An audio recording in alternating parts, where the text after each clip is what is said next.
मंगलेश्वर अकारण करुणा वरुणालय भक्तवांछा कल्पतरु तड़िद्वित विनिंदित पीतांबरधारी श्री बालकृष्ण प्रभु की वांगमयी शब्दमयी प्रतिमूर्ति हम आप सबके मध्य में विराजमान श्रीमद् भागवत महापुराण उपस्थित विशेष मंच पर विराजमान समस्त संत वृंदों को बारंबार प्रणाम।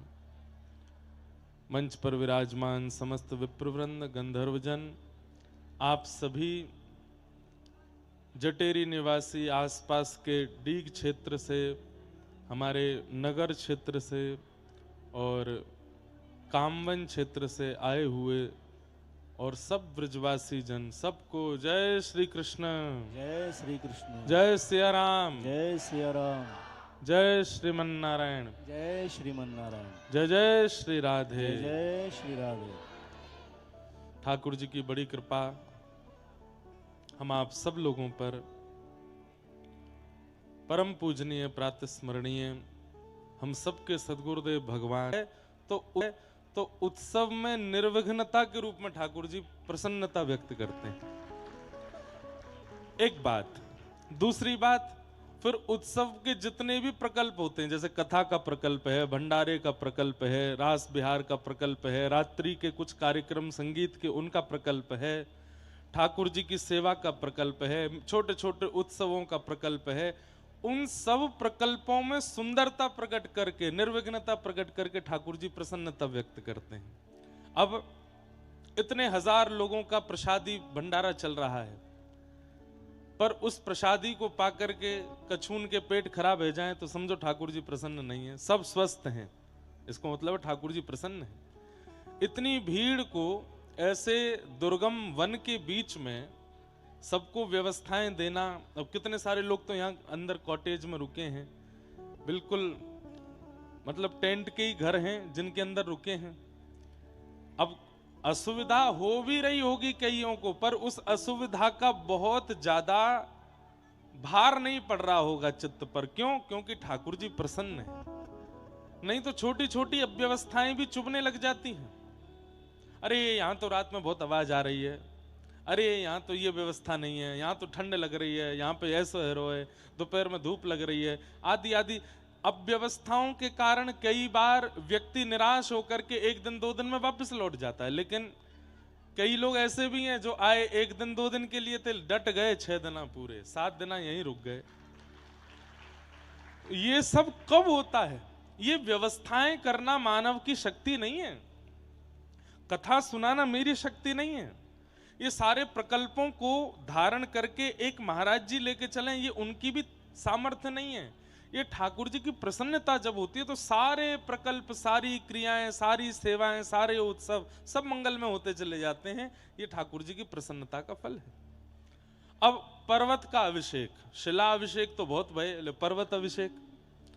अब इतने सारे बालक ऊपर चढ़ करके गए, आप लोगों को तो भी होगा ना, कोई को पाम रिपटवे वारो भी होगा, तो वहां ठाकुर जी बात संभाल ले। नहीं नहीं, मेरो उत्सव है, मैं बड़ो प्रसन्न हूं, निर्विघ्न होना चाहिए। कितनी निर्विघ्नता से हो गया। आज मन में भाव आयो कि गौचारण करने ठाकुर जी जाएं। गौचारण करने के लिए पूरी व्यवस्था बनाई। अब व्यवस्था जैसी ठाकुर जी चाहेंगे वैसी होएगी, हमारे आपके चावे से ना रह सके। गैया तो 4 ही, वो चरावे वाले 4000 है। 4 गैयान को 4000 लोग चरावे गए। अद्भुत। लेकिन ऐसा हो ही नहीं सकता कि एक क्षण के लिए भी सुबह जो सेवा में था उसको एक क्षण के लिए भी ये ना लगा हो कि मैं द्वापर में हूं, मेरे सामने साक्षात कृष्ण बलराम बैठे हैं। और ये मधुमंगल, श्रीदामा, तनसुखा, मनसुखा, धनसुखा, ये चारों तरफ से लाला को घेर के बैठे हैं। महाराज गैया बड़ी मूड़ी होवे, वहां को मन नहीं है तो चलेगी नहीं, और वहां में भी बछड़ा बछिया तो कोई के कहवे से रुकेंगे ही नहीं। पर वो बछिया देखो, ठाकुर जी को संग माने नेक नहीं छोड़ो।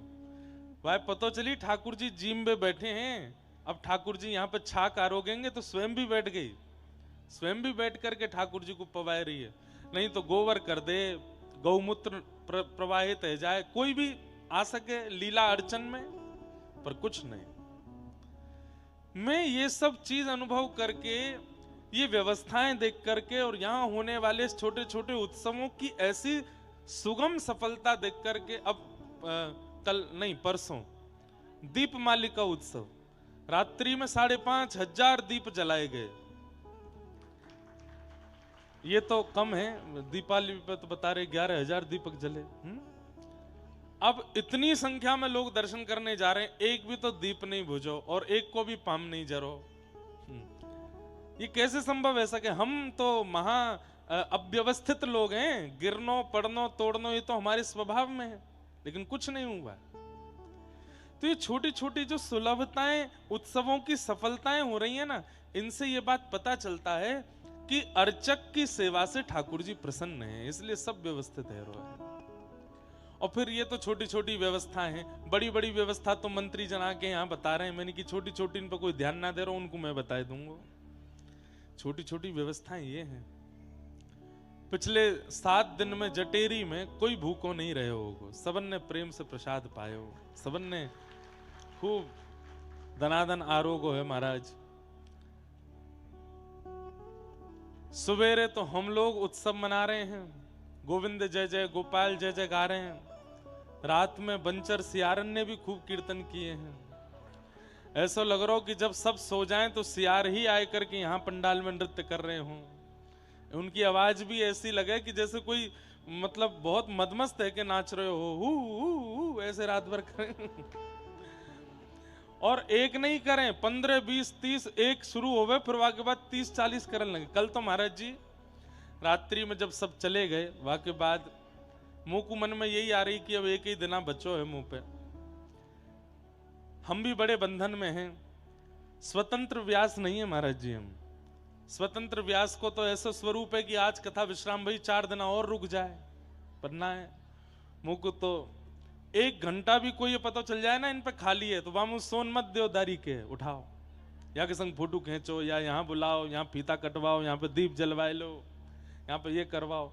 अब 1 दिन खाली है तो वाकई इतने सारे काम आए गए।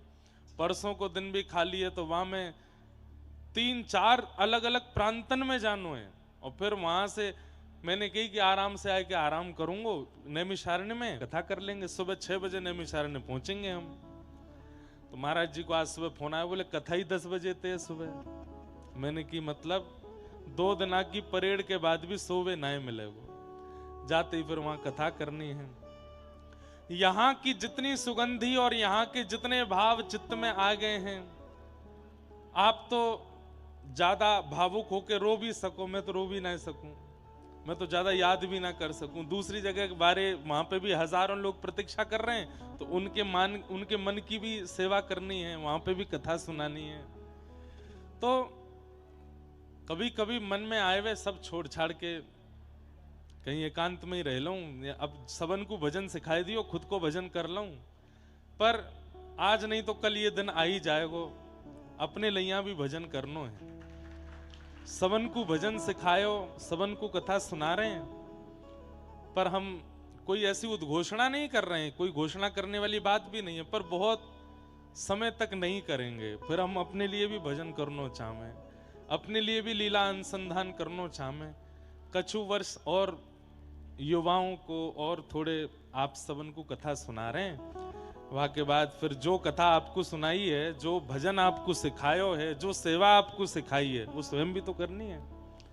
तो फिर स्वयं के लिए एकांत चाहिए। फिर आप सब लोग पिछली कथान से ही आनंद लियो, हम एकांत में रह के फिर ठाकुर जी की सेवा भजन भाव सब करेंगे।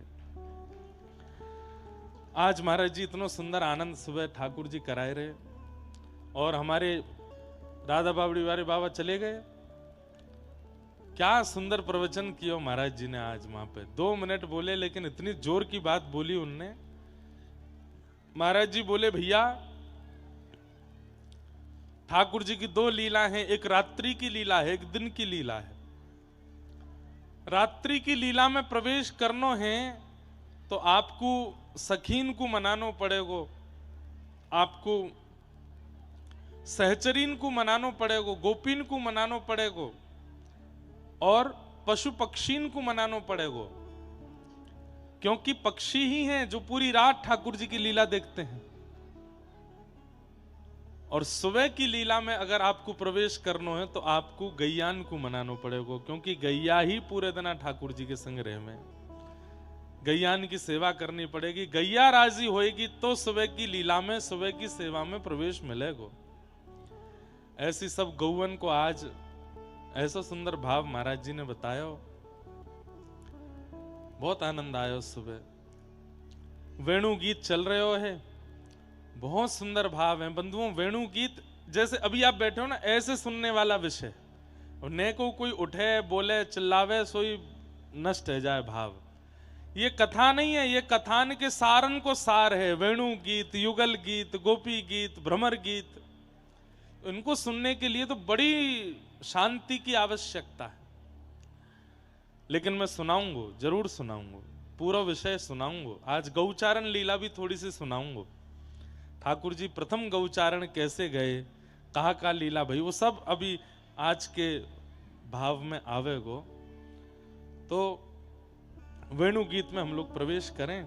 कल हम लोग क्या सुन रहे थे कि गोपियां कह रही हैं कि वृंदावनम सखी भुवो वितनोति कीर्तिम यद्देवकी सुतपदाम्बुजलब्ध लक्ष्मी गोविंद वेणुमनुमत्त मयूर नृत्यम प्रेक्ष्यादृशान् वपरतान् समसस्त सत्वम्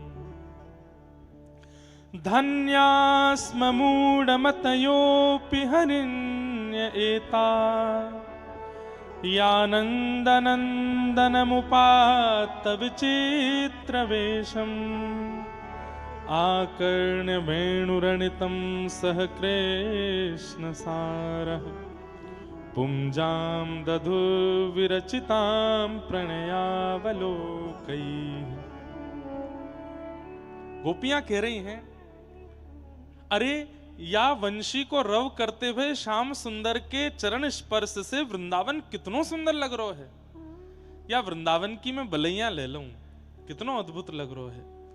आनंद तो ऐसी कथान में ही आवे, लेकिन यह कोई अकिंचन ते कम नहीं है। व्रज की रज है, गोबर की लिपाई है, सब बिल्कुल एक आध लाइट थोड़ी आधुनिक है, बाकी मंच पे आधुनिक तक कुछ नहीं है, बिल्कुल अकिंचन जैसा ही है। लेकिन मन होवे कि वैसे भाव, बड़ी बड़ी कथा तो खूब है रही हैं, उनमें आवे संख्या खूब आवे, भीड़ बहुत आवे, सब होवे, लेकिन स्वांतः सुख तो तब मिले जब बिल्कुल अकिंचन भाव से कथा होवे। और जिनने वो सुनी है अकिंचन कथा, वो जानते हैं कि कैसी होती।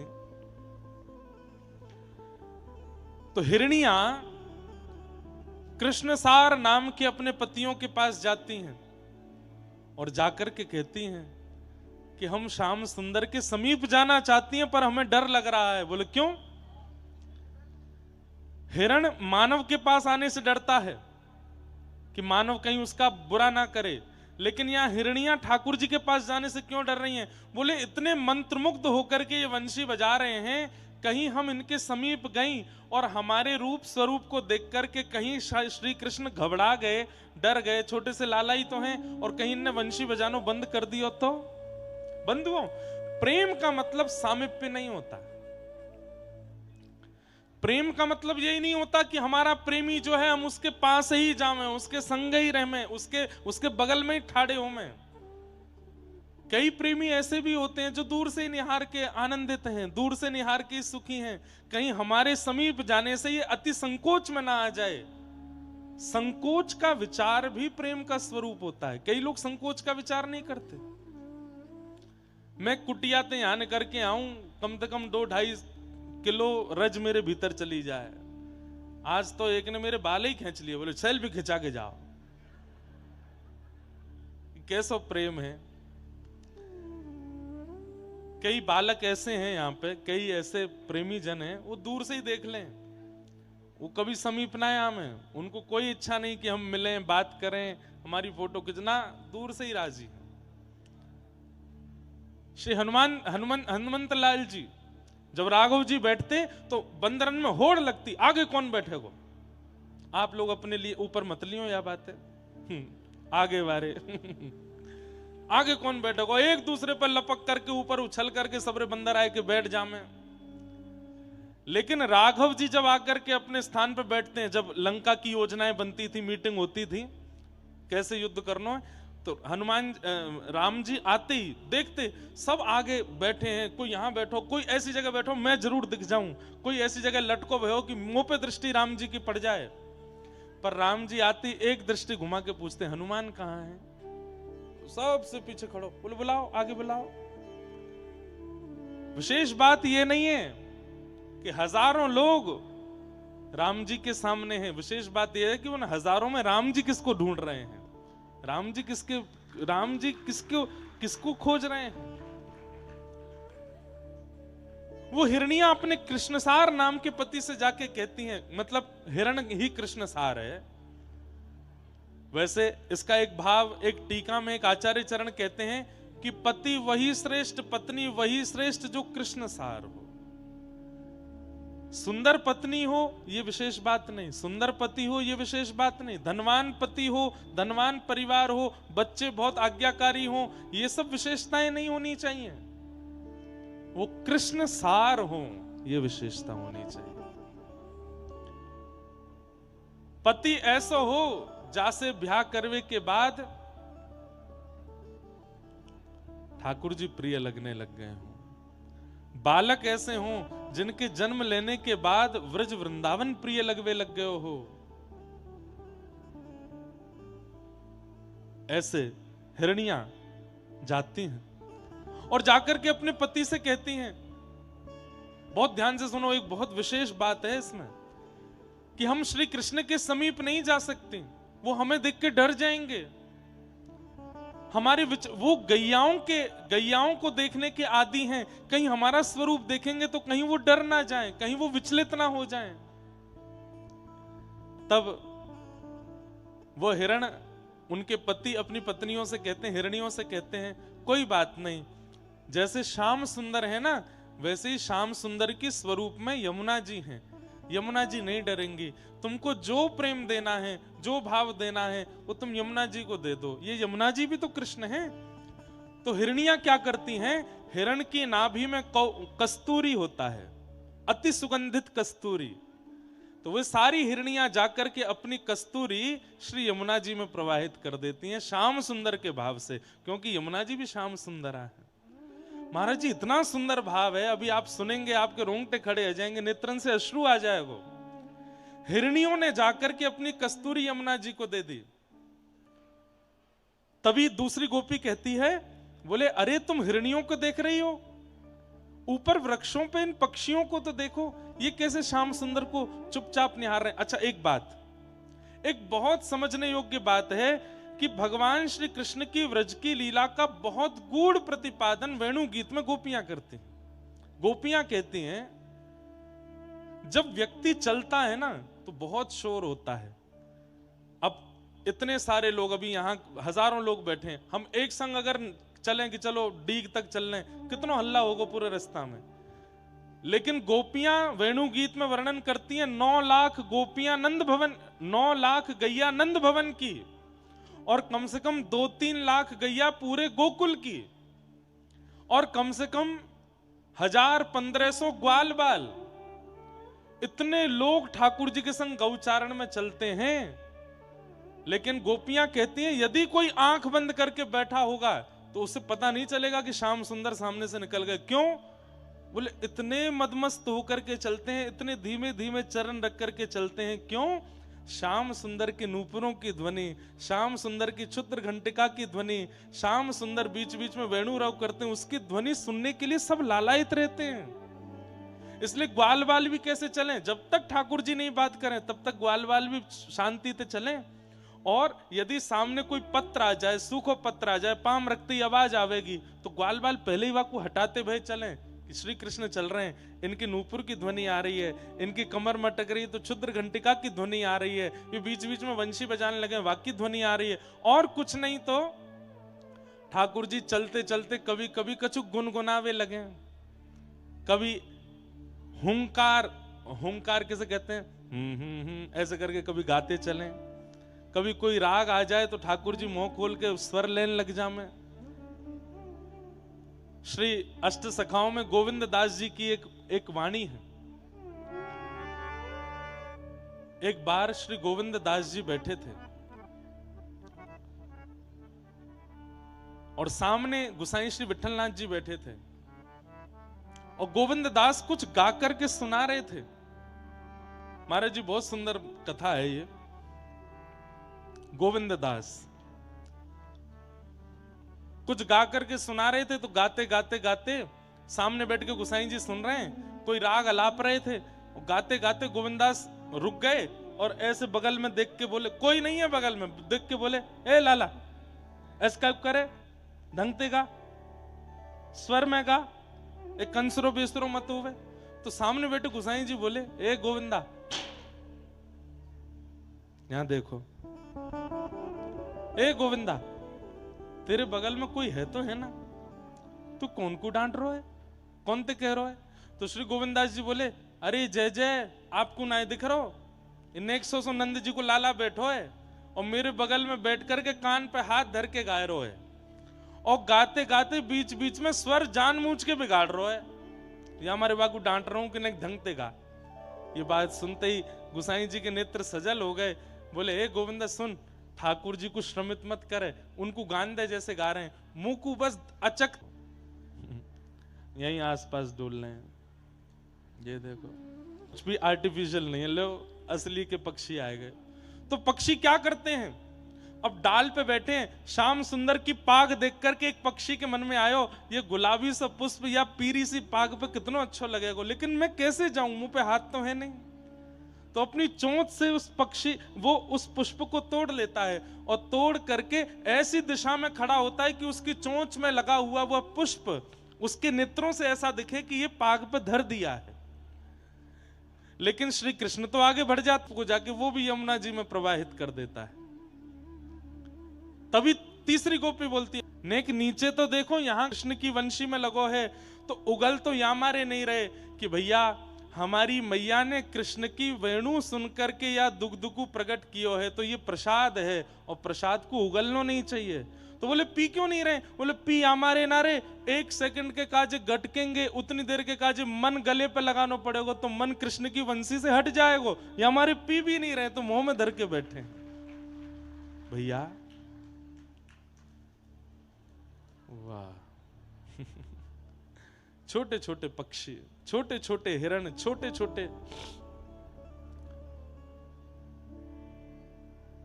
आहा।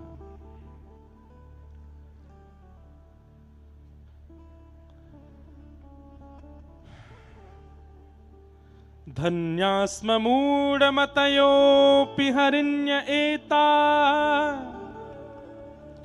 यानन्दनन्दमुपात्त विचित्रवेशम् आकर्णवेणुरणितं सह कृष्णसार पूजां दधुर्विरचितां प्रणयावलोकैः कृष्णं निरीक्ष्य वनितोत्सवरूपशीलम् श्रुत्वा च तत्त्वकणितवेणुविचित्रगीतम् दिव्यो विमानगतयस्मननुससार भ्रस्यत्यप्रसूनकवरामुमुहुर्विनिव्य।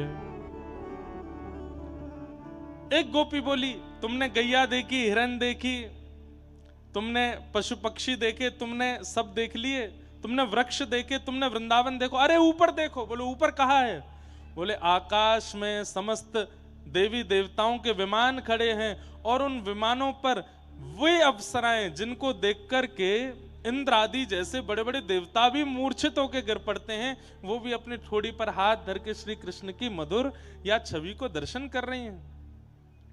अरे गोपियों, आज तो एक बात सिद्ध है गई। बोले कहा हमें ही कृष्ण प्रिय लगे तो कभी कभी मन में संशय आवे कि हम कहीं गलत तो नहीं, पर आज या प्रकृति को देख के, आज या वन्य प्रदेश को देख के, आज इन देवीन को देख करके हमें अपने मन पे गौरव है रोए कि हम कुछ गलत नहीं कर रही हैं। ये कृष्ण को स्वरूप ही ऐसा है कि यहाँ पे मन अटक ही जाए।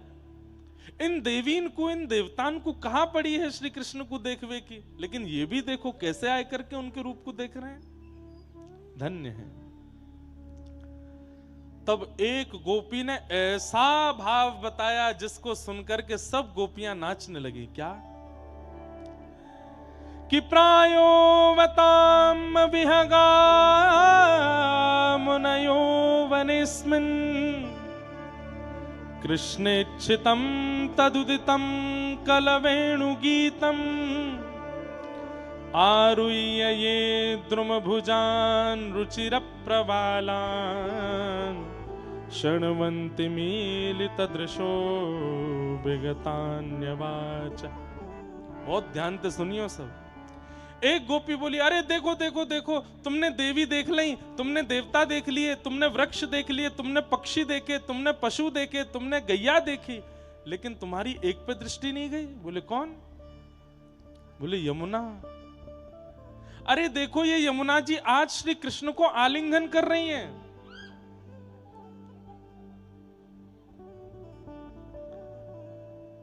आज ये कृष्ण को आलिंगन कर रही हैं।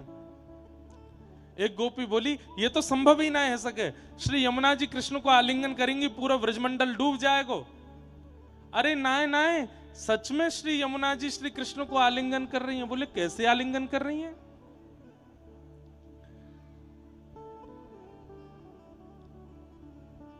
तब वो गोपी कह रही है, जैसे ही श्री कृष्ण ने वेणु रव कियो तो वेणु रव होते ही गैयाओं के थनों से अविचल दुग्ध धार बहने लगी और वो बह करके यमुना जी की ओर जाने लगी। 9 लाख गैयाओं का दूध जैसे यमुना जी में गया, सांवरी यमुना जी आज गोरी है गई। और जैसे यमुना जी गोरी भई तो प्रकृति को लगो कि श्री कृष्ण आए हैं तो मिलवे के काजे श्री किशोरी जी आई हैं। और तभी पशु ने जाकर के, पक्षी ने जाकर के पुष्प ले ले करके अपनी चोंच में जाकर यमुना जी में प्रवाहित कर दिए। तो मानो श्री यमुना जी के रूप में आई हुई किशोरी जी को पुष्प श्रृंगार है गयो। वही समय अपने गर्भ की कस्तूरी ले जाए करके एक हिरणी ने जाए करके यमुना जी में प्रवाहित कर दी। मानो श्री किशोरी जी आई हैं तो हिरणी ने अपने कस्तूरी इत्र से मानो श्री किशोरी जी को श्रृंगार करके उनको सुगंधित कर दियो है।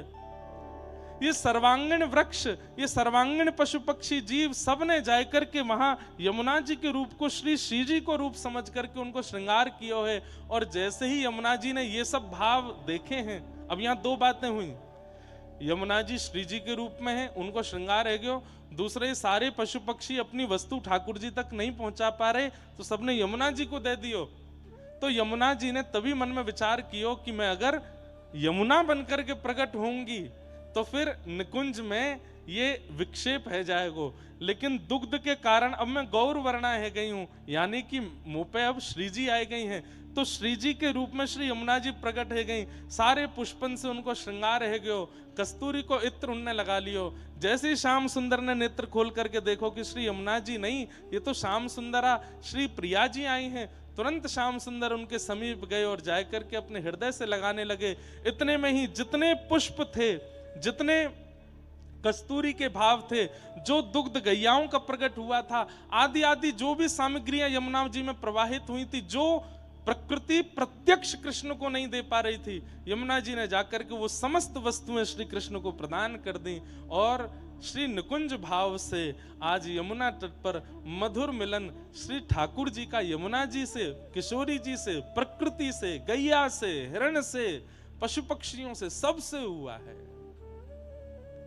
गोपियां उसका भाव देख रही है। कितना सुंदर है वेणु गीत। लोग गोपी गीत गाते हैं, लोग गोपी गीत के पीछे अपना खूब पाठ करते हैं, सब उसके प्रवचन सुनते हैं, कथा सुनते हैं, पर गोपी गीत में जो भाव प्रकट हैं किशोरी जी के, सब गोपियों के चित्त में, उसकी भूमिका, उसका प्रारंभ तो वेणु गीत से हुआ है। इसलिए वेणु गीत सुने बगैर यदि कोई गोपी गीत में प्रवेश करना चाहेगो उतने सुंदर भाव नहीं बन पाएंगे, इसलिए वेणु गीत पहले सुनना पड़ेगा। क्योंकि इस वेणु गीत में गोपियां पशुओं को, पक्षियों को, वृंदावन को, यमुना जी को, प्रकृति को, समग्र व्रजमंडल को प्रणाम करके हृदयस्थ कर रही हैं। और जब सब हृदयस्थ हो जाएंगे तब हृदय ही निकुंज बन जाएगा और वह निकुंज में श्री प्रियतम आकर के रास विहार करेंगे।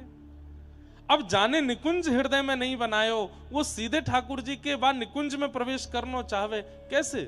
आप निकुंज में प्रवेश नहीं कर सकते, आप निकुंज को निर्माण करो, ठाकुर जी प्रवेश करेंगे आपके निकुंज में। वह निकुंज में प्रवेश आप नहीं कर पाओगे जो ठाकुर जी को रचित है।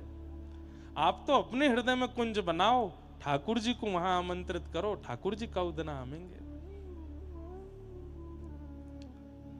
यमुना जी को ऐसा रूप प्रकट भयो है। आहा,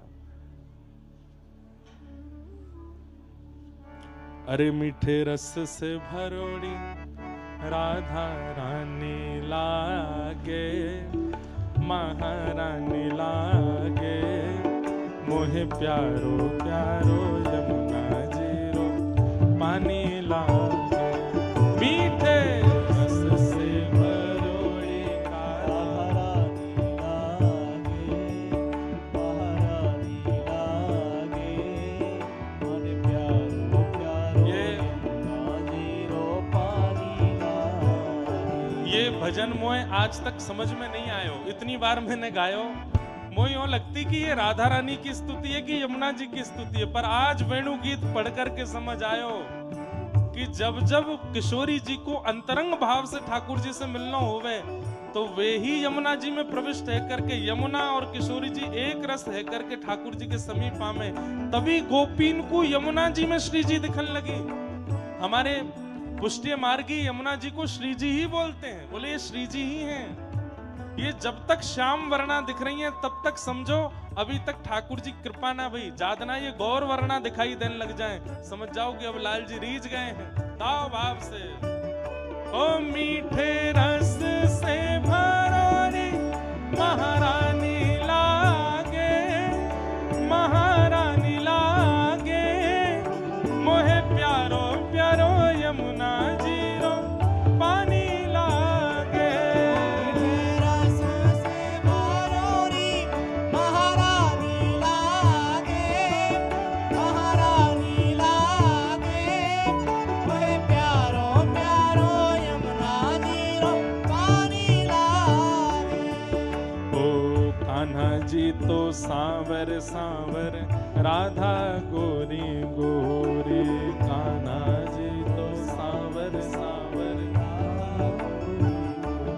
ए कान्हा जी तो सांवर सांवर, राधा गोरी गोरी, कान्हा जी तो सावन सावन, राधा गोरी गोरी। ओ वृंदावन में धूम मचावे बरसाने की छोरी, वृंदावन में धूम मचावे, बरसाने की छोरी।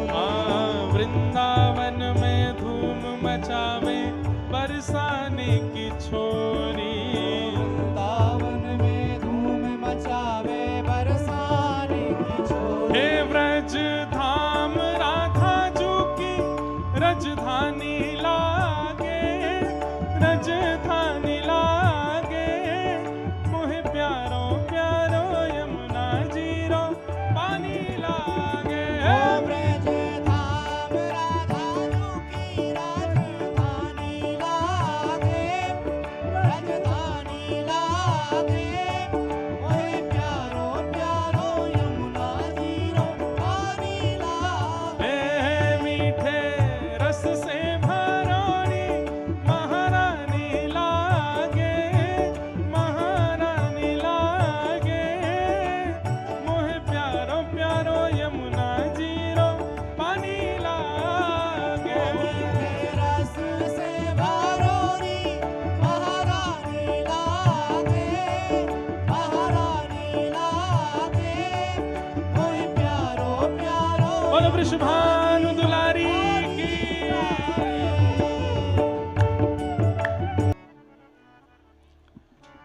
श्री यमुना जी की स्थिति वन की स्थिति पहाड़ी, सबकी ऐसी अद्भुत स्थिति हुई है जिसका वर्णन यहां पर सब गोपियां कर रही हैं। पक्षियों की, गैयाओं की, सबकी स्थिति का वर्णन कर रहे हैं। तभी एक गोपी कहती है कि श्याम सुंदर जब वनचारण करते हैं और वन में वेणु गीत, वेणु रव करते हैं।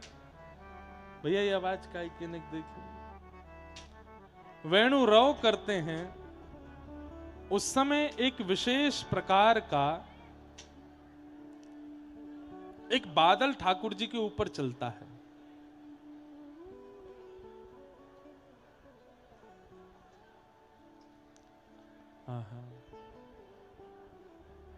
कि दृष्ट्वा तपे ब्रजपसून् सह राम गोपै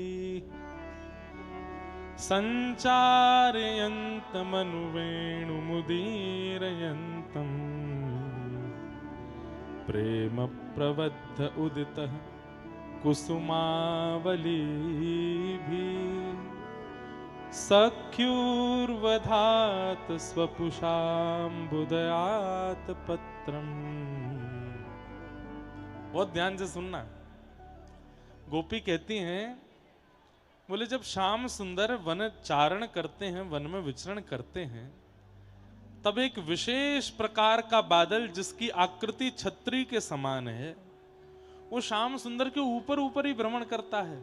जहां जहां श्री कृष्ण जाते हैं वहां वहां वो बादल ऊपर ऊपर ही चलता है। यानी कि कई बार गोपियों को यदि देखना होता है कि श्री कृष्ण कहां, कौन सी दिशा में गए हैं, बहुत ध्यान से सुनो भैया। कलते तान दुपट्टा सोइयों, कोई परेशान ना करेगो आज, और सुन जाओ बस।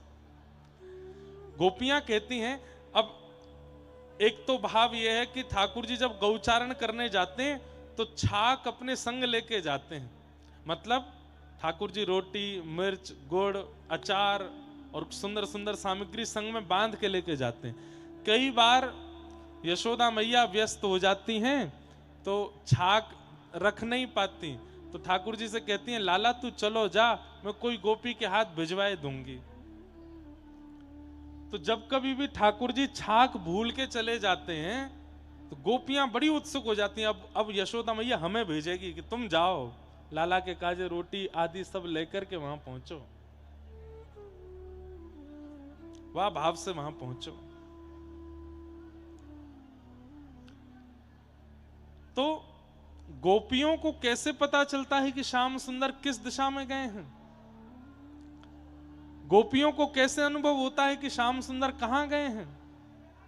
तब आज वेणु गीत में गोपियां इस बात का खुलासा कर रही हैं कि एक विशेष प्रकार का बादल है, वो ठाकुर जी के ऊपर ही ऊपर डोलता है जितनी देर ठाकुर जी घूमते हैं। तो नंद भवन से निकलते ही गोपियां आकाश में देखती हैं, कहां है वो बादर, वो श्याम वर्ण को, गौर वर्ण को सो बादर, जा दिशा में होवे वही दिशा में गोपी चलती चली जाऊं, वहीं श्याम सुंदर मिल जाते हैं। तो आज गोपियां कह रही हैं कि कहीं श्याम सुंदर को बहुत उष्णता में सूर्य के प्रकाश से श्रम ना हो जाए।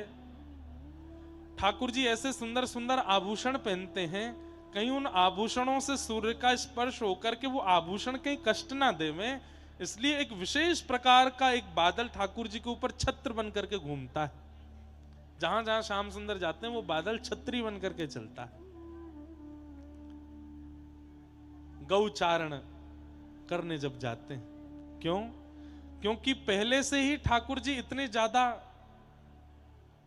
अव्यवस्थित होकर के निकलते हैं। अव्यवस्थित मतलब पादुका नहीं पहनते ठाकुर जी, निरावृत चरणों से जाते हैं गौचारण करने। आज श्याम सुंदर गौचारण करने गए थे सुबह। ये गौचारण लीला भी बड़ी सुंदर है। आज मैं गौचारण लीला से आयो, वाके बाद भी मेरे मन से निकल नहीं रही गौचारण, ऐसी मन में बैठ गई घर करके। तो भागवत जी में वर्णन आवे कि गोपाष्टमी के दिन ठाकुर जी रोने लगे और रोते रोते यशोदा मैया तो बोले मैया मैं गैया चराऊंगो। मैया बोली लाला तू बछड़ा बछियान ने चरावे जावे तो है, अब काई को रो है। ना मैया अब मैं बड़ो है गो, अब मैं गैया चराऊंगो। जैसे छोटे बालक को छोटी भैया ने धीमो, छोटे बालक को और जो राग है अगर वही बजे तो अच्छो है। तो क्या बता रहा था मैं, छोटे बालक को छोटी साइकिल दे दी जाती है, उसमें 2 पहिया होते हैं, 2 पीछे छोटे छोटे पहिया और होते हैं, कहीं गिर नहीं जाए, लुढ़क नहीं जाए। लेकिन कुछ समय बाद बालक कहता है पिताजी अब बड़ी वाली साइकिल दिलवाओ। क्यों, अब बहुत है कि बहुत दिन यार चला लियो, अब 2 पहिया वाली चलाऊंगो। अब बालक 11, 12, 13 वर्ष को है गो, लेकिन माता पिता कह रहे नहीं यही चला। तो वाकू चलावे में भी अनुचित लगे, फिर बाहर निकल में वाकू शर्म भी आवे। सब लोग देखेंगे अरे बता इतना बड़ा है गो, वो तू 4 पहिया वाली साइकिल चलावे, अरे अब तो 2 पहिया पे आ जा। तो ऐसे ही ठाकुर जी जब छोटे छोटे बछड़ा बछिया लेके निकलते हैं तो कई बार बड़े बड़े ग्वाला ठाकुर जी को यूं कहते हैं, ए लाला ए देख छोटी छोटी गैया बछड़ा बछिया ने ज्यादा दूर मत लेके जाकर, तू नंद भवन के आसपास ही डोल तो रहकर, तू खो जाएगो तेरी बछड़ा बछिया खो जाएंगी सबरी। ये वन में जानो, पर्वत पे जानो, नदी तट पे जानो, ये तो बड़ी बड़ी गैया और बड़े ग्वालान को अधिकार है, तू वहीं रहकर नंद भवन के पास छोटा सा हवा पकड़ के ले जाएगो तो है। सो ठाकुर जी को इतनी मतलब ईमान पे आती है ये बात कि दारी के मैं बड़ा है, मैं बड़ी गैया ने लेके जाऊंगा। ठाकुर जी है तो कहीं 11 वर्ष के, लेकिन देख में नेक्से से ही है। मैया सो हट कर रहे, मैया मैं गैया चरावे जाऊंगा। हाँ हाँ, मैयारी में गाय चरावन जय हूँ, मैयारी में गाय चरावन जय।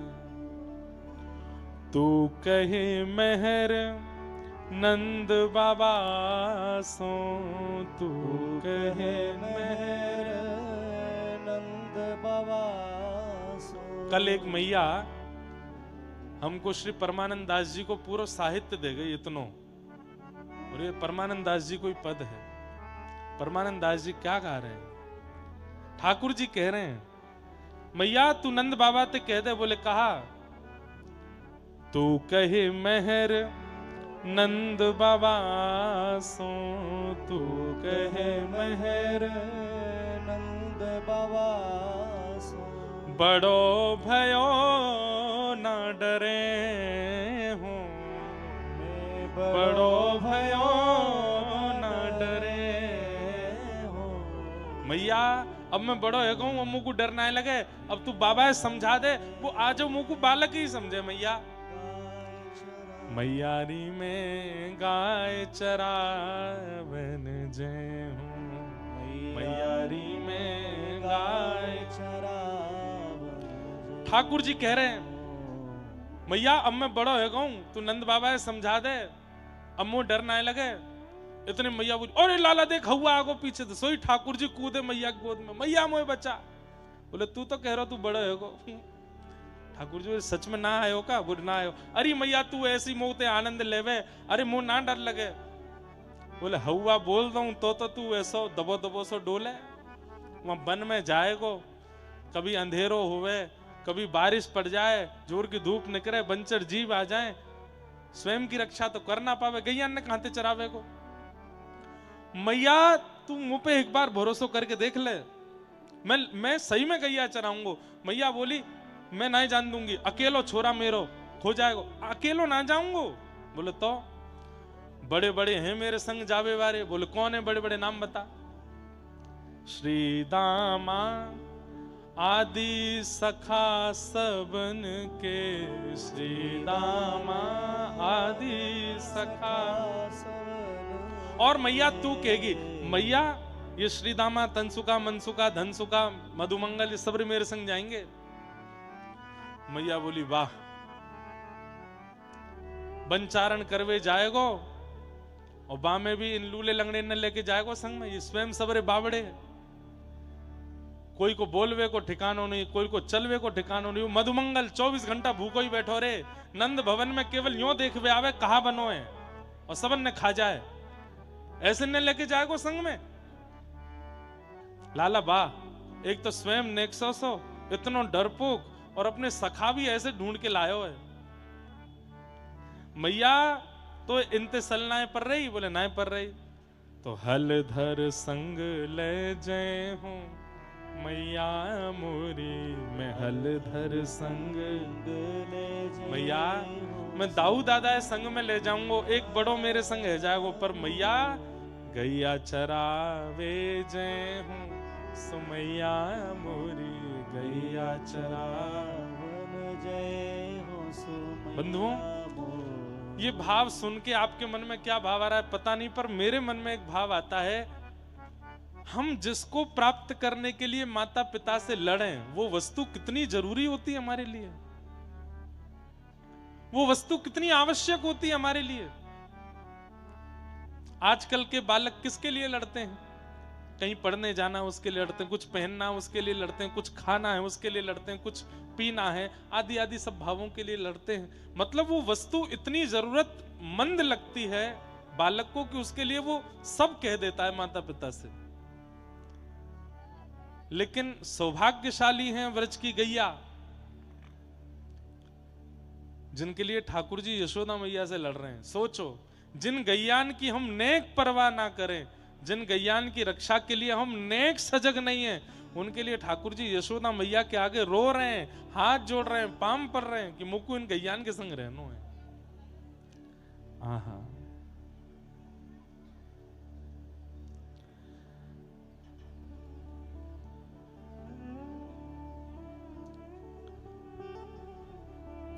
आज कथा के विश्राम में होली महोत्सव होगा, तो आप सब लोग पहले तो होरी खेल के जाइयो। यहाँ पे ये सबरे रंग जो मंच पे दिख रहे हैं, सबरे नीचे आवे वारे हैं, एक नायरे को यहाँ पे और उससे पहले हम लोग व्रजमंडल बंधुओं 2-3 प्रांतों में हैं। व्रजमंडल का बहुत हिस्सा उत्तर प्रदेश में है, कुछ हिस्सा हरियाणा में है और फिर बहुत हद तक हिस्सा राजस्थान में है। हम अभी जहां हैं वो राजस्थान प्रांत के अंतर्गत आता है। तो यहाँ के मुख्यमंत्री जी श्री भजनलाल शर्मा जी आने वाले थे, लेकिन वो नहीं आ पाए, तो उन्होंने अपना संदेश वाणी के माध्यम से भेजा है। तो कथा में आज होली महोत्सव से पूर्व उनका एक बार ये भाव भी हम लोग सुन लेंगे।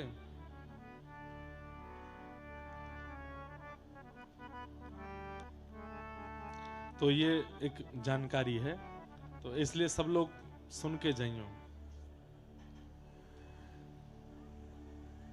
श्री दामा आदि सब सखान के संग जाऊंगो मैया, लेकिन तुम वो जान दे। मैं दाऊ दादा संग ले जाऊंगो मैया, लेकिन वो तू जान दे। जोर जोर से रोन लगे, हाथ पैर पटकन लगे। वंशी वट की शीतल छैया, वंशी वट की शीतल छैया, खेलत में सुख पई हूँ, खेलत में सुख पई हूँ। परमानंद प्रभु तृषा लगे, परमानंद प्रभु तृषा लगे। जब जमुना जल ही अचै हूँ, जब जमुना जल ही सारी व्यवस्था बता रहे हैं ठाकुर जी। मैया तू चिंता मत करे। मैया कह रही लाला तू वैसे ही कारो, धूप में जाएगो और कारो है जाएगो। मैया मैं कदम वृक्ष के नीचे ही रह करूंगो, ज्यादा धूप में ना डोलूंगो। तो प्यास लगेगी पानी कहां पियोगे? मैया मैं यमुना जल को पान कर लूंगा। तो भूख लगेगी मैया छाक लेके जाऊंगा, फलन तोड़ तोड़ के खाऊंगा। मैया तुम को जान दे। मैया बोली मैं ना जान दूंगी। सो ठाकुर जी इतनी जोर से रोए, नंद बाबा आ गए। नंद बाबा ने आए करके कही लाला तू काहे क्यों रो रहा हो? ठाकुर जी बोले बाबा मैं गैया चरावे जाऊंगा। नंद बाबा बोले लाला अब तो को कैसे समझा मैं, तू जा चीज की जिद कर ले, माने ना है फिर कोई की बात है। रुक मुहूर्त दिखवाऊं मैं। गर्गाचार्य जी बुलाए, श्री गर्गाचार्य जी महाराज आए, बोले कहा बात है भैया नंद बाबा, कैसे बुलाए हो? बोले लाला रो रो गैया चरावे को, आप मुहूर्त देख दो, बढ़िया एक दिन बताए तो मैं लाला को कह दूंगा। गर्गाचार्य जी पंचांग खोल के बैठे, हंस करके बोले बोले नंद बाबा तुम्हारो लाला मुहूर्त देख के ही रोवे, आज ही बढ़िया मुहूर्त है, आज गोपाष्टमी है, आज ही लाला को तिलक कर दो। लाला ये भी पतो है कि आज ही गोपाष्टमी है। गोपाष्टमी बंधुओं हमारे व्रज में प्रथम गौचारण चले नंद नंदन, पहली गौचारण गोपाष्टमी को की, पर मूल भाव से गोपाष्टमी गैया सुरभि गाय समुद्र मंथन में गोपाष्टमी के दिन प्रकट हुई, इसलिए गौ माता का प्रादुर्भाव दिवस है गोपाष्टमी। और श्री गर्गाचार्य जी महाराज बोले आज को दिन ही अच्छा है। यशोदा मैया बोली मेरे मन के कछु संशय पहले उनको दूर करो। बोले कहा? बोले मेरे लाला को सबरी गोपी ऐसी टुकुर टुकुर निहारे और ऐसी कशक नेत्रंते देखें, मैं तो याकू इतनी नजर गुजरंते बचाए के रखूं। अब लाला अकेलो वन में जावेगो, जन कैसे कैसे राक्षस, कैसे कैसी गोपी, कैसे कैसे भावंसो या को देखेंगे, पकड़ेंगे, स्पर्श करेंगे, राक्षस आक्रमण करेंगे, कौन रक्षा करेगा मेरे लाला की? आप कोई ऐसी विधि या पूजन करवाए दो जाते मेरे लाला की सुरक्षा है जाए। तो श्री गर्गाचार्य जी महाराज बोले मैया तुम मानो तो एक योजना तो है मेरे पास। बोले कहा? बोले श्री वृषभानु जी महाराज की जो लाली है ना, बोले हाँ वो तुम्हारे लाला की अलादनी शक्ति है। बोले अच्छो। तो बोले वृषभानुनी नंदिनी श्री राधा रानी के कक्ष की जो दहली है वाको तो लाला से पूजन करवाए दो। और बोले जा सेज पे वृषभानु नंदिनी पौढ़े, वा सेज पर एक काली कामर बिछी भई है, वाकू कैसे उकर के ले आए करके लाला को उड़ाए दो। वहां से तुम्हारे लाला को कोई नजर नहीं लगेगी, कोई गुजर नहीं लगेगी, न को धूप ताप नहीं लगेगा, कोई राक्षस या को बाल बांको नहीं कर पाएगा। वो कारी कमरी बड़ी शक्तिशाली है। पर वापे प्रियाजू पौढ़े, वृषभानु नंदिनी लेटे, कैसू करके वाय लियाओ। वो सामान्य नहीं है। देव आदिदेव महादेव शंकर जी ने अपने हाथ से गुथी है वो कारी कमरी, और वही कमरी की एक सूत कैसे पतो नहीं ब्रह्मा जी को मिल गयो। वही ब्रह्मा जी वह सूत को लेकर के नित्य वा को प्रणाम करें, नित्य वा को आराधन करें। वो कामर यदि आपके लाला के ऊपर डार दी जाए। ठाकुर जी गौचारण कैसे करने जाते हैं? आज जो ठाकुर जी, आज बाबा बता रहे हैं ना राधा बाबरी वाले, ठाकुर जी जब घर से वन को जामे तब तो पूरा श्रृंगार करके निकले, क्योंकि यशोदा मैया ने सजाए। पर वन में जाए के थक जाएं, हार जाएं, तो मधुमंगल सीधामा ठाकुर जी को मुकुट उकुट उतार के सिर पर डांटो बांध दें, यहाँ पे कुंडल उंडल उतार करके यहाँ पे सुंदर पुष्प लगाए दें। ठाकुर जी को पसीना आ जाए तो चंदन घिस के ठाकुर जी के ऐसे थापो लगाए दें। सब्र श्रृंगार को समेट करके कपड़ा में बांध लें, सुंदर वनमाला लेकर के लाला के गले में पहनाए दें। नीचे धोती बार बार मट्टी ते गंदी है रही है, सो ऊंची ऊंची धोती पहनाए दें और ऊपर की पीतांबरी उतार दें, और यहाँ कंधा पे कारी कमरी डाल दें और एक फेंटा कमर पे बांध दें, वहां में बंशी धर दें, हाथ में एक लकुटी लेकर के वहां में एक गैया के पाम को नूपुर बांध दें जो छम छम बजतो रहे, और ठाकुर जी के बढ़िया आंखन में सुरमा काजर लगाए करके लाला को चकाचक भोजन पवाए के, छाछ पिवाए के, मदमस्त करके तब चले। ये ठाकुर जी लौट के आमे, लौट के आमे तो ऐसे आमे। यशोदा मैया भी वाह झांकी को देख करके बलैया ले, अरे मेरो लाला कैसो चोखो, अरे सुबह तो ऐसा दुल्हा सो बनाए के भेजूं, शाम को आवे ग्वारिया बन के आवे, और मैया तो इतना भारी श्रृंगार कर दे मेरो, मुझे तो ऐसे ही अच्छा लगे गैया चरावे में। सबसे प्रिय श्रृंगार है ठाकुर जी का। ये गोपियां जो वेणु गीत गा रही हैं, ये उसी रूप को देख करके गा रही हैं जो रूप आज ठाकुर जी का वन में आप देख रहे थे। वैसे वास्तविकता तो ये है कि जो स्वरूप सरकार गए थे वो यशोदा मैया के श्रृंगार से, पर या भिंडला सखा को जो श्रृंगार कर दियो ये गहुचारण को श्रृंगार है। कहीं तक कोई भी कछु भी लेके आ रहा हो, मुंह पहना रहो। आज वो एक बाबा ले आयो, कछु यहाँ धर दे, नीचे यहाँ पे वो बांध दियो गैयान को, सो भाई में काजू बादाम धर दिए। एक बोले हम भाई आम भर दो सबरे काजू बादाम ने, बैठो बैठो ब्यास गुटुक तो रहेगो, गुटुक तो रहेगो। अभी हमारी ब्रज की भाषा है गुटुक तो रहेगो। जैसे पक्षी चुगते हैं ऐसे ब्रजवासी गुटुकते हैं। मुंह सुन के यूं लगी मैंने कि यार कोई वैल्यू ना है ब्यास की, गुटुक तो रहेगो बैठो बैठो। लेकिन भैया ये आनंद है, ऐसी कोई बात ना है। पर हमारी जो दशा कर रखी लोगन ने, कहीं तक कछु भी पहनाए के ये दशा ग्वाल बाल कर दें लाला को वन में ले जाए करके। लौट के मैया पहले तो नाराज, पहले तो देख के सिहा जाए, अरे इतना सुंदर लग रहा हो, फिर बाद में गुस्सा, अरे जी कहा करे आयो सब्र श्रृंगार। तो मधुमंगल आवे, मैया देख तू इतना सुंदर बनाए कि मत भेजे कर। बोले तो बोले हौआ ना हौई डोले वन में, कोई ले जाएगी लाला तो ब्याह कर लेगी, या हमारे हम लाला को ऐसा बनाए दें कि कहीं कोई या कोई ले नहीं जाए। तो श्री गर्गाचार्य जी बोले भैया वो कारी कामर है जहां पे श्री जी पौढ़े, वाकू कैसे लेके आ जाओ। तब नंद बाबा, गर्गाचार्य जी और लाला तीनों गए बरसाने। पहले जाए करके तो दहली को पूजन कियो। वृषभानु बाबा ने आके कही, ये कहा कर रहे हो आप, हमारे घर की दहली की पूजन कर रहे हो। गर्गाचार्य जी बोले आप अब ये स्पष्ट तो बता नहीं सकते कि राधा रानी की कृपा के लिए पूज रहे हैं, तो बात बदल करके बोले आप ब्रजमंडल के सबसे बड़े ग्वाला हो, सबसे बड़े गोप हो। अब कोई नयो ग्वारिया पहली बार गैया चरावे जावेगो तो बड़े ग्वाला को प्रणाम करवे आवेगो ना, या हमारे आपकी दहली को प्रणाम करवे लाला आयो है और ये प्रणाम करेगो। आप या को ऐसो आशीर्वाद दो, खूब चकाचक गौवंश बढ़े, खूब लाला के घर में दूध घी दही बढ़े, आप बड़े गोप हैं। भानु बाबा बोले अरे नंद बाबा कम छोटे गोप हैं, ये भी तो बड़े गोप हैं। बोले नहीं नहीं आपकी दहली पूजेगो, दहली पूज ले। अब गर्गाचार्य जी नंद बाबा कह रहे हैं, बोले वाह कैसे लेके आ मैं, वो जो सेज पे सोई हैं। तो गर्गाचार्य जी बोले देखो आपकी दहली पूजन तो है गई, अब आपके नगर की सबसे छोटी गोप कन्या वाके चरणन को पूजन भी करनो है। भानु बाबा बोले भैया हमने गैया चराई पर हमने तो ये सब कियो नहीं। बोले आप तो बड़े शुद्ध समय में भाई, आजकल राक्षस बहुत बढ़ गए हैं, या हमारे लाला की नजर गुजर बची रहे, या हमारी ये सब जरूरी है। अच्छा राधा तो अभी सोई है, वही की करवाए दो पूजा। बोले कोई ना हम सोती वही की कर लेंगे। भीतर गए, ठाकुर जी ने जाके चरण वंदन कियो, सोती भाई किशोरी जी की आरती करी, बलैया लई। अब भैया बड़े गोप को लाला हमारी दहली प्रणाम करवे आयो, तो भानु बाबा कीर्ति मैया खूब सारी सामग्री लेके आई। एक छड़ी लाई करके दई, पामन के नूपुर कड़ूला दिए लाला को, लाला गैया चरावे को, और भी सामान दिए। बड़े संकोच में नंद बाबा बोले अरे आप ये सब मत दो, हमारो एक चीज एक वस्तु पर मन आ गया वो दे दो।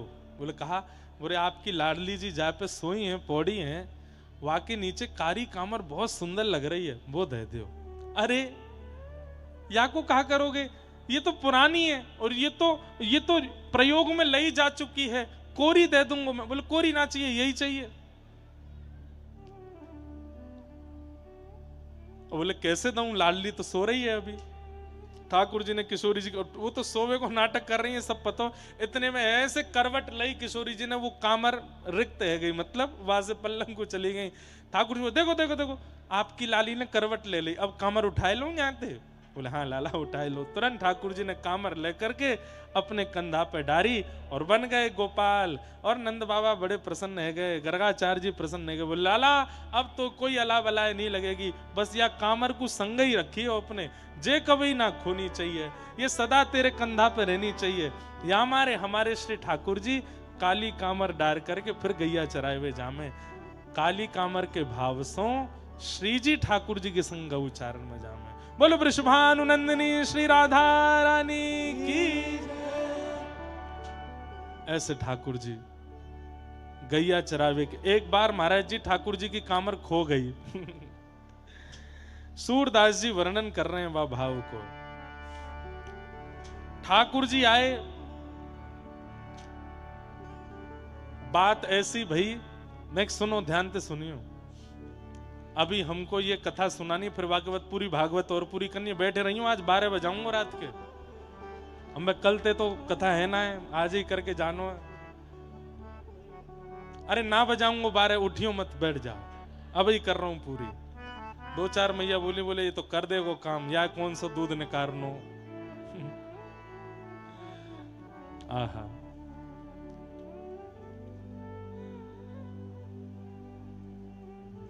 ठाकुर जी एक दिन अपनी कामर खोया है।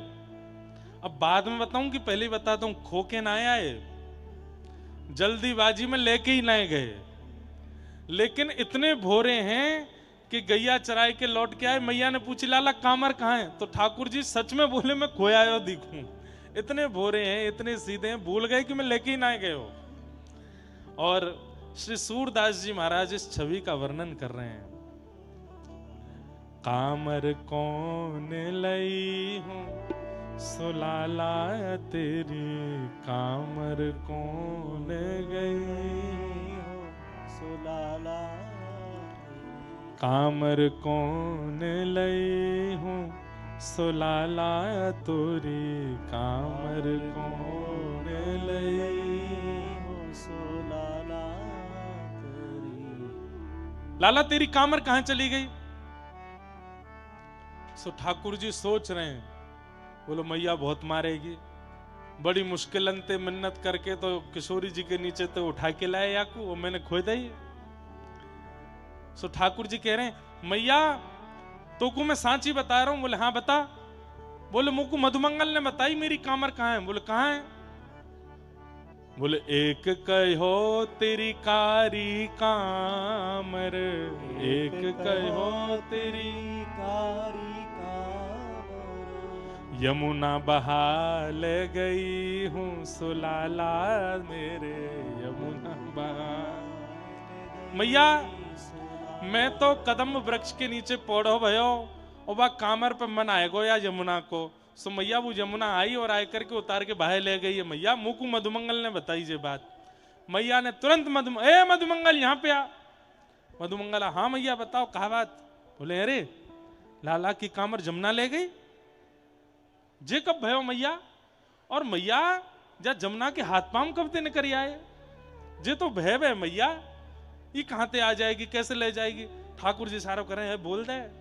बोले मैं क्या बोलता हूँ, वाके पाम है ही ना, वो चले ही ना सके, वो कैसे लेके जाएगी? मैया झूठ बोल रहा हो तेरो लाला, जे कहीं खोया आयो है और बिल्कुल लापरवाह है, वहां जाके बिल्कुल ध्यान ना रखे अपनो।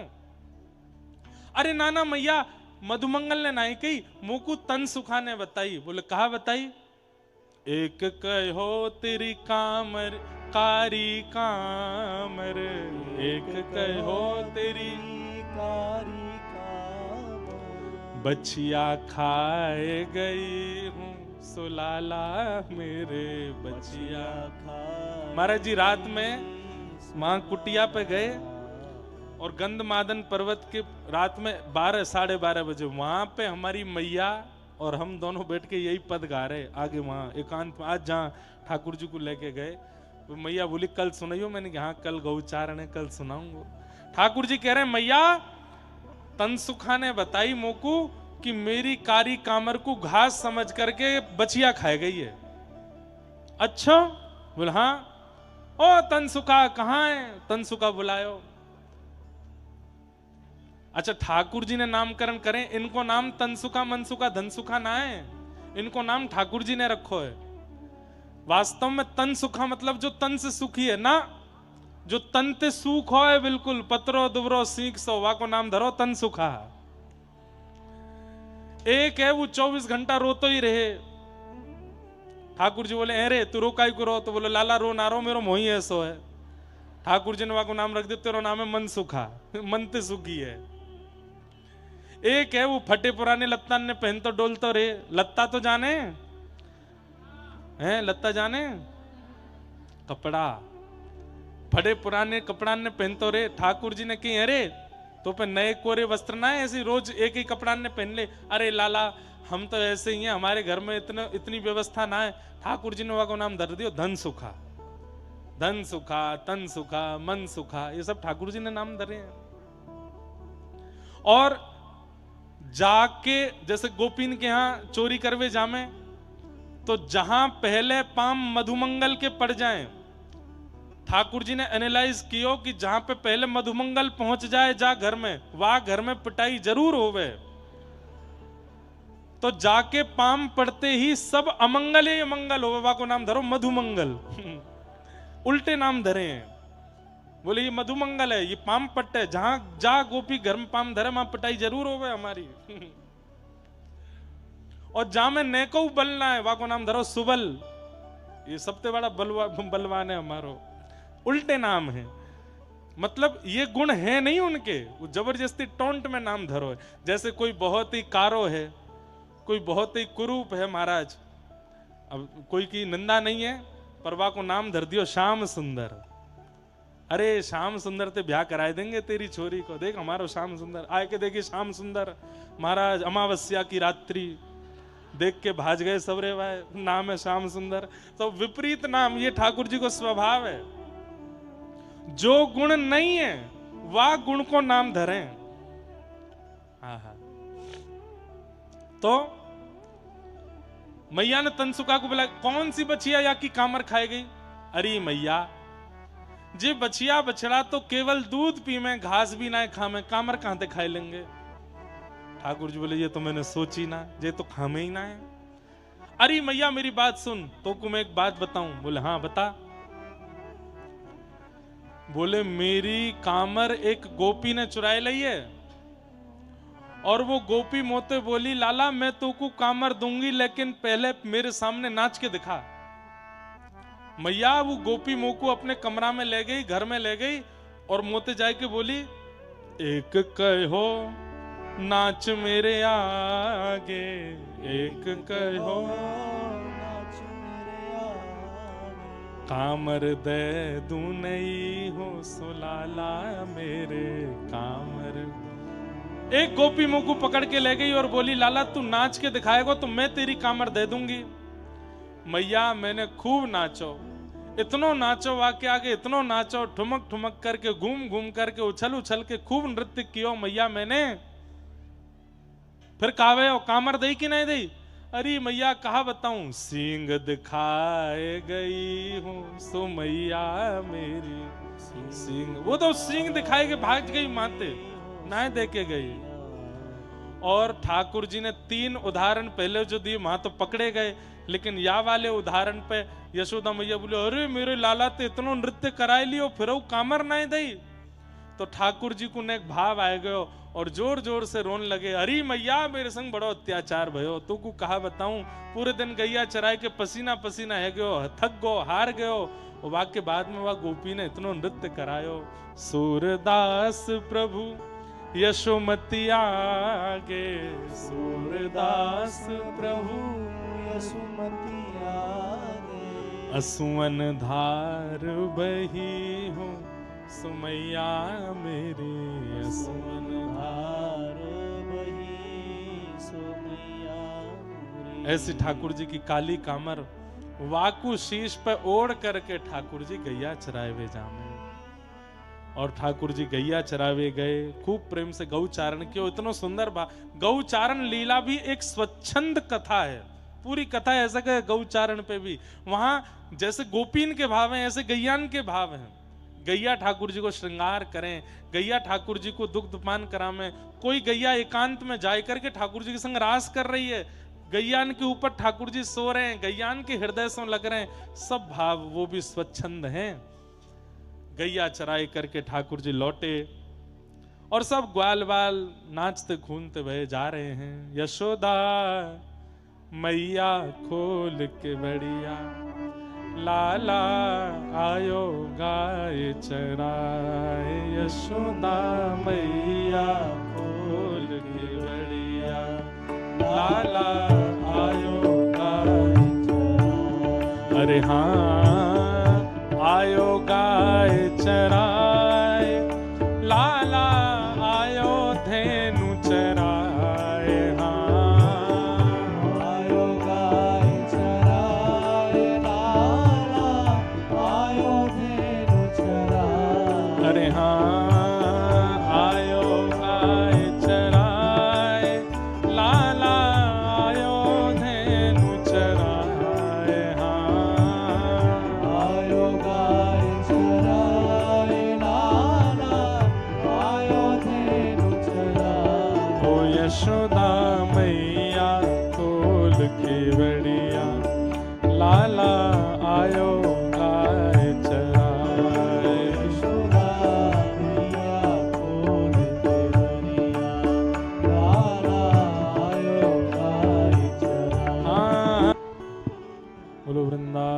बिहारी लाल की जय।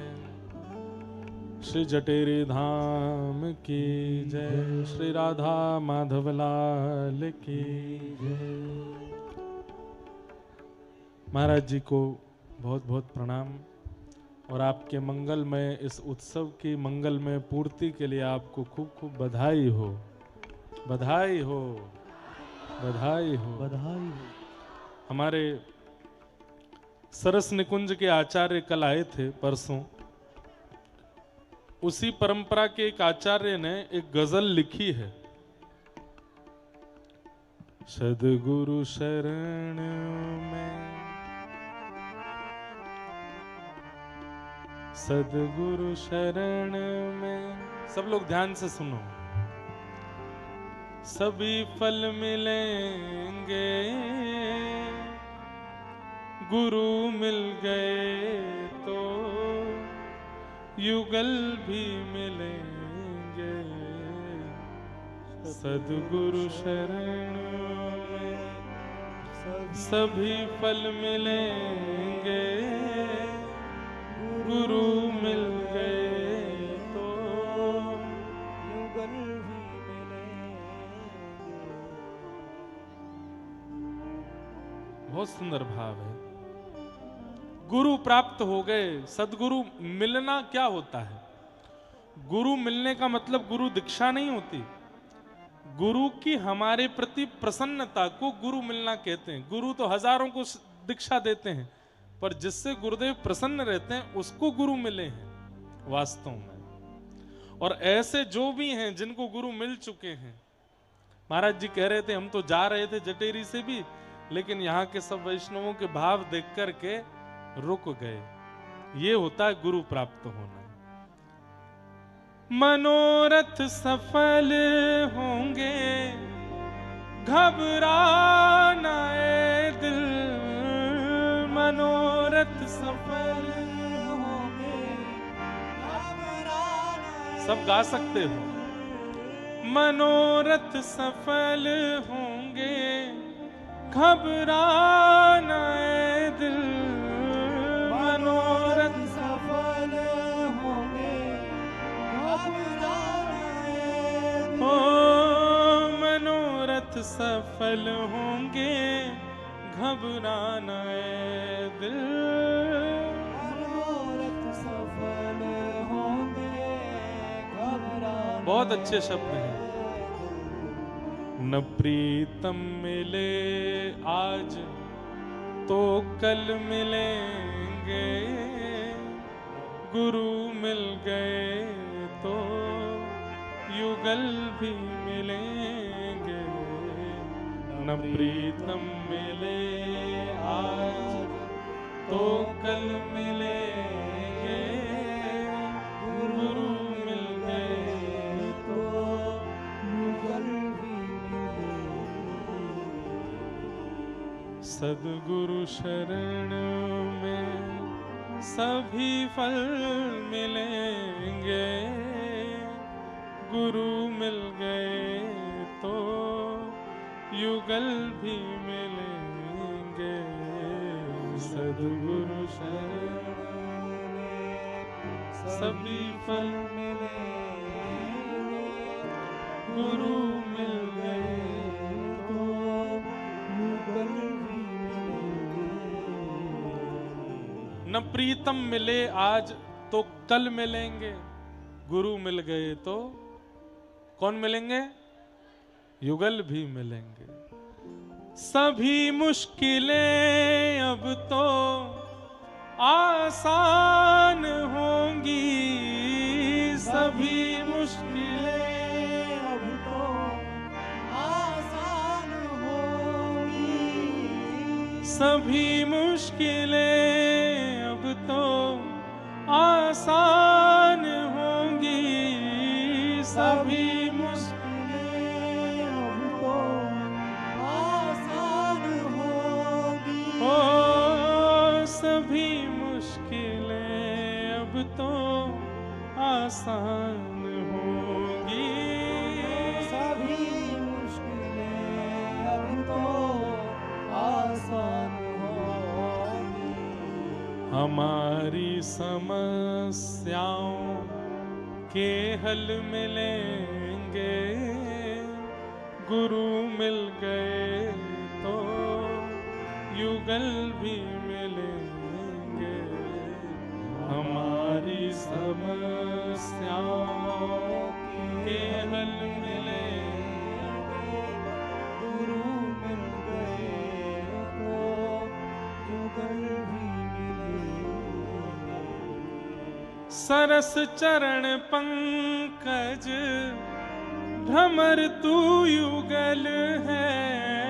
सरस चरण पंकज भ्रमर तू युगल है। ओ सरस चरण पंकज भ्रमर तू युगल है। सरस चरण पंकज भ्रमर तू महल मौज के अब, महल मौज के अब सहल भी मिलेंगे, गुरु मिल गए तो युगल भी मिलेंगे। सद्गुरु शरण में सभी फल मिलेंगे, गुरु मिल गए तो युगल भी मिलेंगे। बस ये भाव मन में रखना है। जटेरी वालों को गुरुजी भी मिल गए, युगल भी मिल गए हैं। यहाँ युगल बिहारी लाल भी विराजमान हैं, ऐसे महापुरुष भी विराजमान हैं। उनकी कृपा से यहाँ पर संत भी आ रहे हैं, कथा वक्ता भी आ रहे हैं, वैष्णव भी आ रहे हैं, राजनेता भी आ रहे हैं, भक्त भी आ रहे हैं, सब आ रहे हैं। बस ये कृपा है, बस इस कृपा का आप सब लोग आनंद लेते रहें। अब हम कथा सूची पूरी करके भागवत जी के विश्राम श्लोक बोल करके कथा को विश्राम देंगे। आज कल हम लोगों ने श्रवण किया ठाकुर जी का, परसों गोवर्धन पूजा, तत्पश्चात भगवान ने रास बिहार किया। रास बिहारी ठाकुर जी ने फिर मथुरा प्रस्थान करके कंसवध किया। उग्रसेन को राजा बना करके ठाकुर जी सांदीपनी विद्यालय पढ़ने के लिए गए। तत्पश्चात लौट करके व्रज आए तो श्री उद्धव जी को किशोरी जी की सुध लेने भेजा। उद्धव जी को प्रेम का पाठ पढ़ा करके ठाकुर जी ने अनेक युद्ध किए मथुरा में, जहां पर एक विशेष युद्ध ठाकुर जी का कालनेमी के साथ में हुआ और जरासंध के साथ में हुआ। उन युद्धों को विश्राम करके एक युद्ध में युद्ध करते करते ठाकुर जी रण छोड़ करके द्वारिका को प्रस्थान कर गए। बोलो द्वारिकाधीश की। वहां जाकर के रेवत राजा की पौत्री के साथ में, रेवती महारानी के साथ में श्री बलराम जी को विवाह भयो। बोलो पूछरी के श्रीनाथ जी की जय हो। हमारे आज श्री गोवर्धन में विराजमान पूछरी के श्रीनाथ जी के मुखिया जी पधारे हैं। आप वो स्थान है जहां हमारे गिरधर लाल जी जब पहली बार आए थे, तो जब श्रृंगार था नहीं गिरधर लाल जी के पास, तो श्री पूछरी के श्रीनाथ जी के मुखिया जी ने लाल जी को प्रथम श्रृंगार कियो। ऐसे हमारे मुखिया जी आए हैं, बहुत बहुत उनको अभिनंदन प्रणाम। जय हो जय हो। समल के मंच पर खूब सारे खरगोश भी हैं। जय श्री के श्रीनाथ जी बड़े अद्भुत दर्शन हैं और हमारे गिरधर लाल जी के बड़े संस्मरण हैं। प्रारंभिक समय पर जब लाल जी आए थे, श्रृंगार भी वहीं हुआ, पहली बार वस्त्र भी ठाकुर जी ने वहीं प्राप्त किए, प्रथम प्रसाद भी ठाकुर जी ने ब्रज में आके वहीं पाया हमारे गिरधर लाल जी ने। तो बड़े बड़े संस्मरण हैं श्रीनाथ जी के साथ। वहाँ के मुखिया जी आए हैं, खूब खूब सब लोग करतल ध्वनि बजा के इनको स्वागत करो, इनको अभिनंदन करो। हम कथा को पूर्णता पर ले चलें। बड़े आनंद के साथ ठाकुर जी द्वारिका पहुंचे। द्वारिका पहुंच करके रेवत राजा की पौत्री के साथ में श्री बलराम जी का विवाह हुआ। बोलो रेवती रमण भगवान की। और फिर कौंडन्यपुर के राजा भीष्मक की पुत्री रुक्मणी जी के साथ में श्री ठाकुर जी का विवाह हुआ। बोलो रुक्मणी रमण भगवान की। भगवान के प्रमुख अष्ट विवाह हुए। भौमासुर के यहाँ से 16,100 कन्याओं को मुक्त करा करके ठाकुर जी ने उनसे विवाह किया। 16,108 विवाह संपूर्ण हुए। नारद जी ग्रहचर्या का दर्शन करने आए, ठाकुर जी की दिनचर्या का वर्णन किया। कुरुक्षेत्र में सुंदर अश्वमेध यज्ञ हुआ। वहां जाकर के भगवान ब्रजवासियों से 100 साल बाद मिले और ब्रज द्वारिका मिलन महोत्सव हुआ। भगवान के परम सखा श्री सुदामा जी महाराज ठाकुर जी से मिलने के लिए पधारे। सुदामा जी ने आकर के ठाकुर जी के दर्शन किए। ये सब लीलाएं हुई। ठाकुर जी ने उन पर अनुग्रह किया। कुछ भी नहीं मांगा ठाकुर जी से सुदामा जी ने, पर ठाकुर जी ने सब कुछ सुदामा जी को प्रदान किया। लीलाएं आगे बढ़ी। यदुवंशियों को ठाकुर जी समझाते रहते हैं कि भैया मैं तुम्हारे परिवार से हूं, इस अभिमान में सत्संग मत छोड़ो। लेकिन यदुवंशियों ने ठाकुर जी की बात नहीं मानी। संतों का अपमान अपराध किया, जिसके कारण संतों का श्राप लगा और उसी श्राप से संपूर्ण यदुवंश नष्ट हुआ। दाऊ दादा क्षीर सागर में प्रवेश कर गए और ठाकुर जी उद्धव आदि अपने कुछ प्रमुख प्रेमियों को ज्ञानोपदेश करते हुए स्वधाम प्रस्थान कर गए। बोलो बाल कृष्ण लाल की, द्वारिकाधीश की। उद्धव जी महाराज ने कहा नाथ आप चले जाएंगे तो हम किसके सहारे जिएंगे। तब ठाकुर जी ने आज्ञा करके कहा तिरोधाय प्रविष्टोयम श्रीमद् भागवतार्णवम। ये श्रीमद् भागवत में ही मेरा निवास है। कलिकाल में मेरा अनुभव करना हो तो भागवत जी की सन्निधि में जाना। मेरे जीवन के गूढ़ रहस्य और मेरी प्राप्ति के गूढ़ संवाद इसी ग्रंथ में वर्णित हैं। ये मेरा ही स्वरूप है। श्रीमद् भागवत जी का आश्रय प्रदान करके ठाकुर जी वहां से प्रस्थान कर गए। उद्धव जी बद्रिकाश्रम गए। अर्जुन आदि भगवान के सखा और सब पांडव स्वर्गारोहण को प्रस्थान कर गए।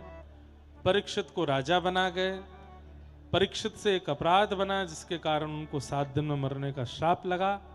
शुकाचार्य जी से कथा सुनकर के श्री परीक्षित जी महाराज कृतकृत्य हुए। आज तक्षक सर्प के स्पर्श से परीक्षित जी का भगवत धाम गमन हुआ। शुकाचार्य जी प्रस्थान कर गए।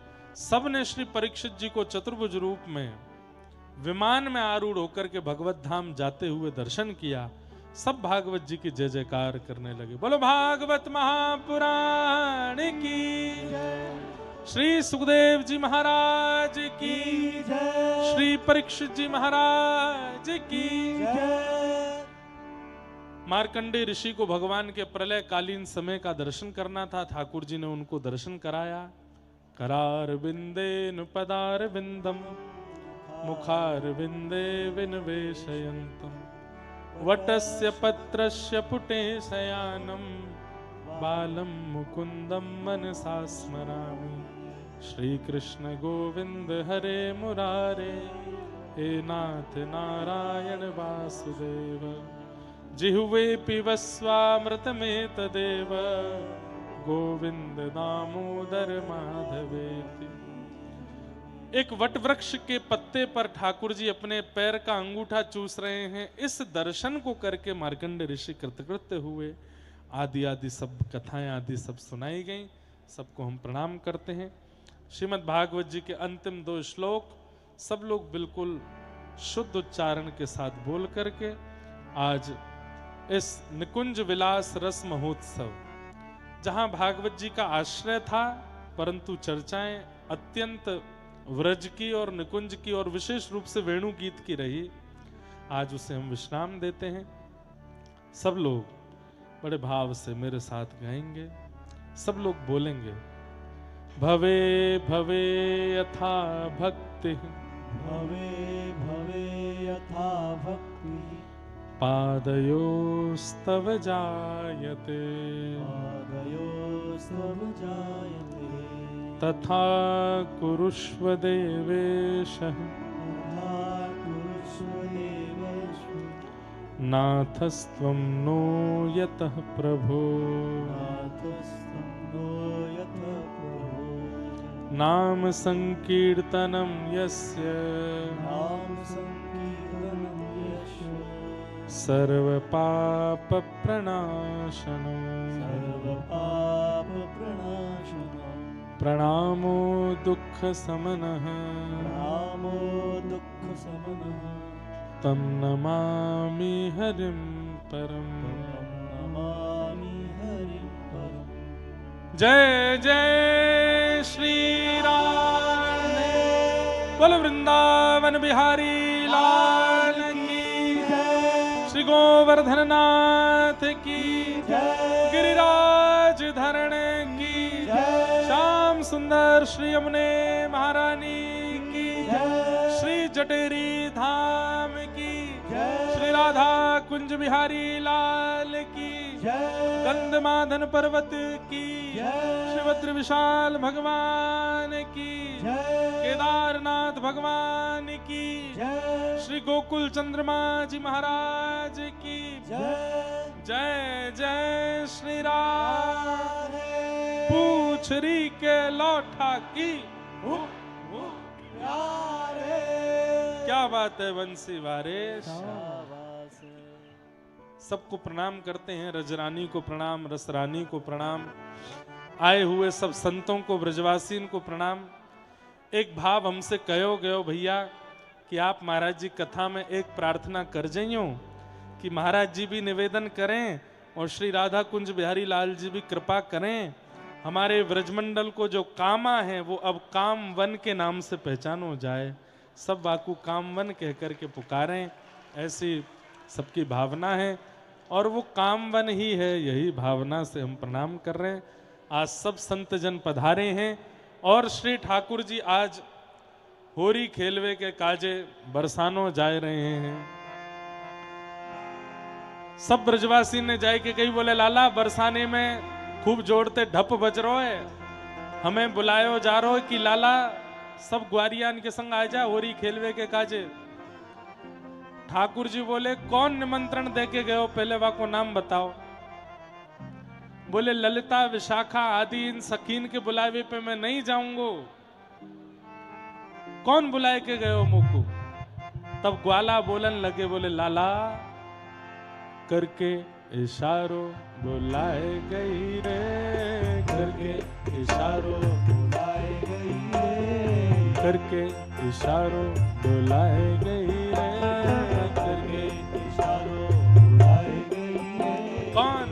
बरसाने की छोरी राधा गोरी गोरी, बरसाने की छोरी राधा गोरी गोरी। भाग खेलन बरसाने आए हैं, नटवर नंद किशोर भाग खेलन बरसाने आए हैं।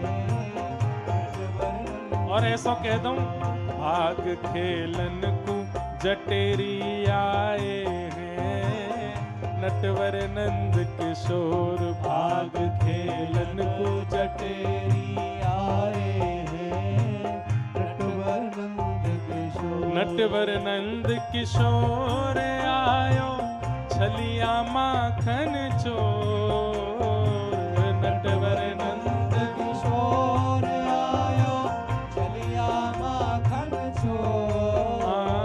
नटवर नंद किशोर आयो छलिया माखन चोर।